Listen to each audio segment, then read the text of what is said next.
Salam. Seems that we're going to just have a pause every story, I think, and we'll end up with about 5 different videos today. I'm sorry about this. This is a bad video connection on my part. Salam alaikum to Jane, I think. Anyway, that's a bit random, and I don't see any comments, so Sister Tammy's telling me to say talk to Jane. So salam alaikum to Jane, if you're there. Please join us and tell me where you're from. So Jane sent a message and said she will be able to stand and be part of the Muslim community one day. It will happen. Inshallah, Jane. You're welcome to join us. Even if you are not a Muslim, we are very happy for people who are not Muslim to join us and take part in our activities or to ask questions. But obviously, if you are interested in being a Muslim, definitely talk to Muslims and see the processes that you need to go through. And you can join our group, and I'll talk a bit about that a bit later on, because we have a group aimed at new Muslims or people interested in Islam, but I'll talk about that in a little while, inshallah. Once again, everyone, I do want to just apologise for the internet. It's not great, so hopefully we'll get through this without any more interruptions, but bear with me. If not, we'll get 4 little videos. Get to see me 4 times. How lucky you all are. Alhamdulillah. So, assalamu alaikum, Ruki, how are you? So, where are you from, sister? I think it's Ruqayya. Is it short for Ruqayya? Ruki? I love the name Ruqayya, by the way. It's a very nice name. So, we're going now to Scotland. So, in Dunfermline, in Scotland, some, how you say, wise, and I'm being sarcastic, person thought it'd be a fantastic idea to put bacon all over the door of the mosque. And they thought, you know, this is going to make everybody in Dunfermline very anti-Muslim. But actually it didn't. It went the opposite way. And the local community decided, no, we're not having this. They hear about attacks and whatever all across the UK. They've never had it in their community. They weren't standing for it. And they decided, we are going to organise a Race Against Racism event to show love and support for the local Muslims in our community. And I think that is a brilliant idea. And basically, whoever did this silly act of putting bacon all over the door, you know, it didn't work. So you wasted your bacon, and you could have been having a very good bacon sandwich. I used to eat it when I was non-Muslim, and I don't miss it, but you know, bacon sandwiches are very popular in the UK. Why would you waste it? Why? You know. And on top of that, you promoted, you actually made a load of people support the mosque and praise the mosque for their good community relations that they have. So it backfired big time. And I don't know why Islamophobes, and maybe you can answer, but probably you're as baffled as I am, why Islamophobes think that bacon will somehow destroy the Muslims. Have you ever seen the film The Wizard of Oz? And at the end of the film, they throw the water on the witch and she melts. It's almost as if they have this mentality that if they plaster the mosque or plaster someone's house or whatever with bacon or pork or any pork product, they think it will melt us and we'll disappear. We have news for you. It doesn't melt us. We are still here. We just don't eat it. There's a big difference. And you're wasting bacon. I mean, most people like, non-Muslims like bacon sandwiches. Why would you waste bacon? Why would you waste food when there's people starving? It's, the mentality is just crazy, right? So for me, when I see things like this, it just makes me think the person who's done this really needs a good education. And really, we shouldn't get offended by this, because it just shows them and their true colours rather than, you know, us. And obviously it backfired big time on them. And they need to get the message that bacon is not going to make us disappear. So it's just really absurd, really. You're from Ghana, mashallah, Ruki. I hope it's nice down there in Ghana. I think it's down. It's more southern than where I am right now. I know that. So I hope it's all very nice for you there. So, you know, don't be offended. Don't feel offended when people cover mosques with bacon. It's just really shows their maturity, for one. The fact that they like to waste food for another, and whether we eat it or not, and the fact that they really have to grow up and understand that bacon's not going to melt or make Muslims disappear in any way, and we shouldn't get offended by it, really. It just shows them what they are. So the next article is a lovely article aimed mainly for the Muslims in the West. Now, the points I will talk about, I've taken 3 points from this article, but there are actually 15 points in the article. The 3 I'm talking about are specifically for the Muslims in the West, but the rest of it actually can be applied to all of us, and it's a beautiful, well-written article, and it's great tips. So Sister Tammy will put it up in a minute, and please have a look at it and go through it. Even if you're not living in the West, you will get some great tips out of this article.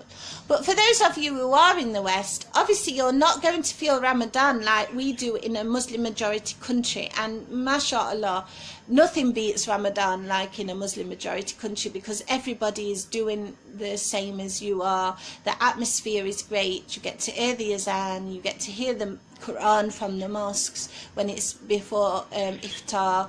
You get to, you know, enjoy the really rich atmosphere that comes with Ramadan in a Muslim country. In the West, obviously, it can be very different and probably a little bit more isolated than what it is in a Muslim country. So I've chosen 3 of these points from this article, but as I say, there are 15. But the others really do apply to any of us, really, I feel. But these 3 are specific indeed. So many people in the West, many Muslim communities in the West, particularly small Muslim communities, they will actually gather very often in their local mosque and hold iftars together. Because obviously there's not many Muslims in that area or in the town or wherever, so it's really nice for them to gather and sit together and celebrate Ramadan together. So if that's happening in your area and you are in the West, go along and enjoy this time and sit with your fellow Muslims and enjoy the spirit, and you never know, you might get to meet some great new friends. And it's a nice way to not feel so isolated or away from what you're used to.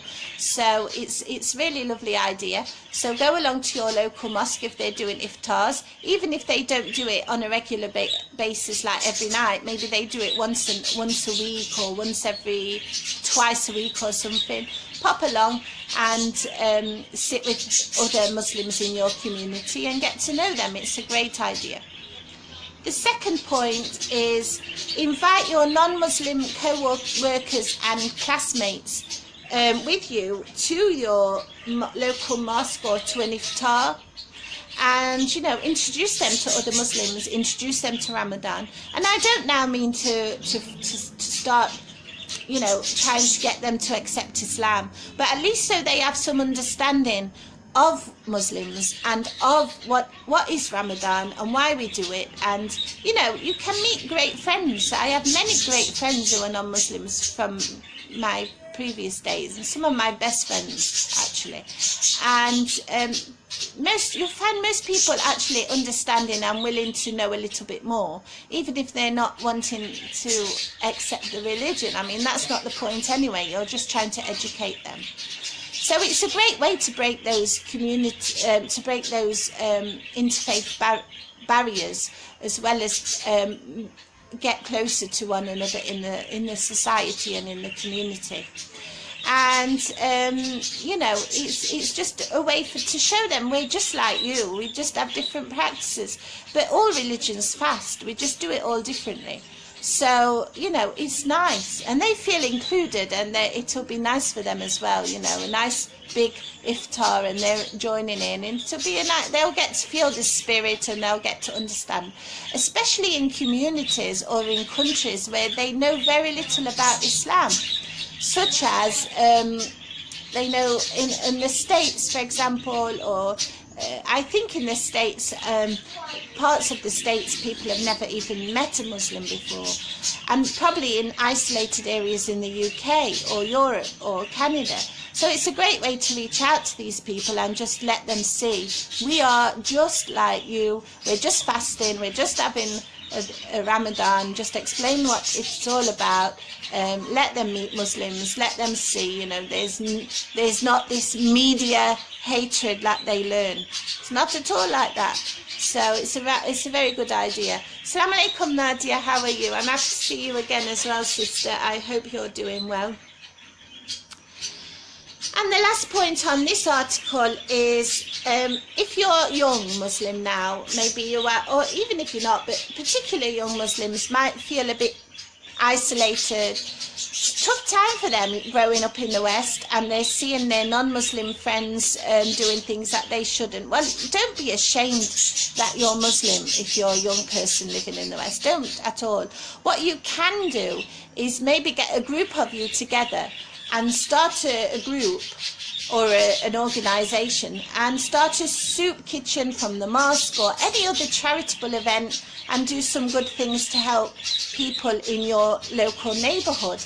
And then what they're going to see is that these young Muslims really care about our local community, and it's spreading a good image, and it's spreading a good message, and it's getting you out and about and doing a good deed. And you know, Ramadan is all about good deeds, and who doesn't want to pass upon good deeds at the end of the day? So it's a really nice tip and a really nice idea. I really like that one the most. So take a look at that article and see what else you can see, and you're going to find lots, inshallah. Now, our last story of the week is from America as well. This is from the USA, though, this time, not Canada. And it's from Florida. So I don't know if we have any of you out there watching us from Florida. We have one, our very own colleague in social media team, Sister Catherine, is from Florida. So I did this partly because she's from there. So, you know, our Muslim, there's an organisation in South Florida called the Muslim Women's Organisation of South Florida. That's a bit of a mouthful, but that's what they're called. And on the 29th of April, they actually helped participate in a massive event, not just from Muslims, but lots of local people. But they actually went and helped something called Help Pack Millions Meals in South Florida. Now, this is the 5th annual Million Meal Pack, and it's sponsored by the AARP Foundation and Miami Dolphins. Now, I know this much. I know the Miami Dolphins is an American football team, and my other colleague, Sister Tammy, is also from the States, and she loves American football. Of course, they just call it football over there, but she's a New England fan, I think. New Patriots. Anyway, I'm going off topic, sorry. Anyway, over 40 members of this wonderful organisation joined over 4,000 volunteers to pack 1 million meals for the senior citizens in the community. And I think this is a great idea. I think it's great that Muslims take part in these events. I love the fact that Muslims take part in interfaith events, and I think we see a lot of it happening in the States and in Canada, but mainly the States, and it really helps people understand there is no big difference between the two faiths or the three faiths or whatever, and it just solidates relations and you know, friendships. You know, who says you can't be friends with Sister Tammy is correcting me now on the football team. I said it wrong. New England Patriots or Patriots or whatever you like to call them. She's a huge fan. Anyway, yeah, I like this idea of getting together with different faiths and just, you know, understanding we are actually more alike than we are not. And just having a good time and helping others in society and helping others in the community that really need help. And this is a fantastic way. So I paid tribute to both my dear sisters in social media team today. Both of them are from the States, one in Florida, one up north. They're opposite end but on the same coast. And I don't know if Sister Catherine is a Miami Dolphin fan though, so I can't tell you that. But there you go. It's a wonderful idea and it's great to see. So you're joining a very multicultural team right today. You've got one British sister, two American sisters, all dealing with the social media of About Islam team. And you've got to know that Sister Tammy likes the New England Patriots. I'm sure I've said it right now. Anyway, on to what the next things I'm talking about. Just quickly, I want to bring your attention, because obviously it's Ramadan in a matter of, I think, 9 days now, mashallah, depending where you are, because I know it give or take a day or two. Sometimes it starts earlier, sometimes it starts a bit later, but I think where we are based, it's said it should start around the 16th of May, which is next Wednesday, inshallah, but some of you might be starting next Tuesday and some of you might be starting next Thursday.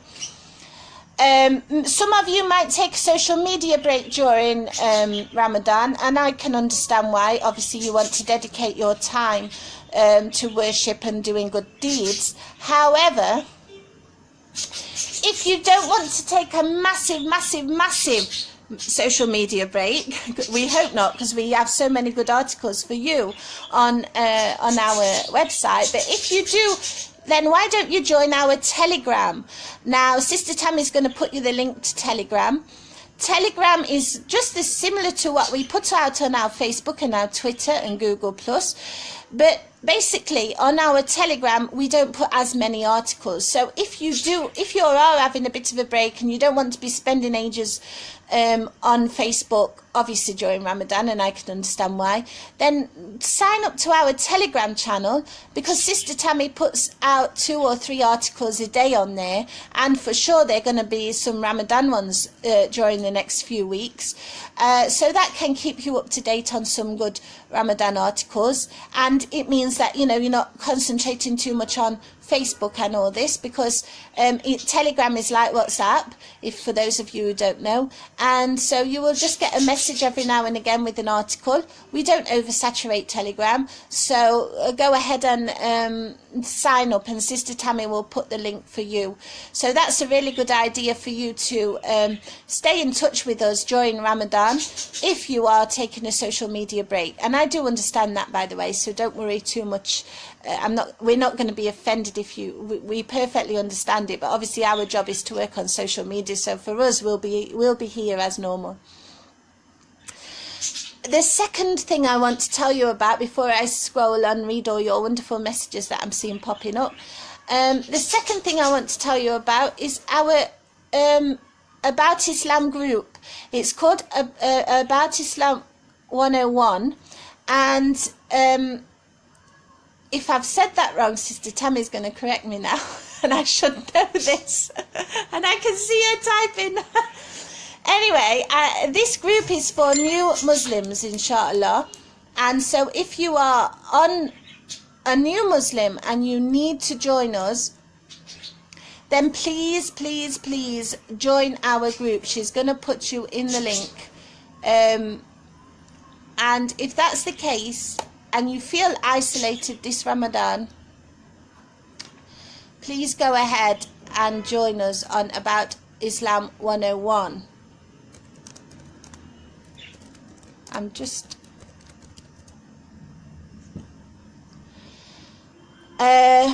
because